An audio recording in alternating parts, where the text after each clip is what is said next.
ಬಾದಾಮಿಯ ಕೆಂಪು ಶಿಲೆಗಳ ನಡುವೆ ಚಾಲುಕ್ಯ ಸಾಮ್ರಾಜ್ಯದ ವೈಭವ ಕಂಗೊಳಿಸುತ್ತಿತ್ತು. ಸಿಂಹಾಸನವನ್ನೇರಿದ ಇಮ್ಮಡಿ ಪುಲಕೇಶಿ ಕೇವಲ ಒಬ್ಬ ರಾಜನಾಗಿರಲಿಲ್ಲ, ಬದಲಿಗೆ ದಕ್ಷಿಣಾಪಥದ ಸ್ವಾಭಿಮಾನದ ಸಂಕೇತವಾಗಿದ್ದನು.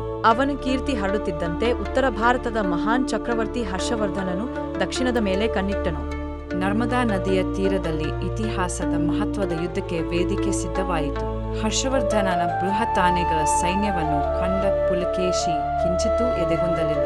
ನಮ್ಮ ನೆಲ, ನಮ್ಮ ಸಂಸ್ಕೃತಿ ಮತ್ತು ನಮ್ಮ ಜನರ ರಕ್ಷಣೆ ನಮ್ಮ ಧರ್ಮ ಎಂದು ತನ್ನ ಸೈನಿಕರಲ್ಲಿ ಸ್ಫೂರ್ತಿ ತುಂಬಿದನು.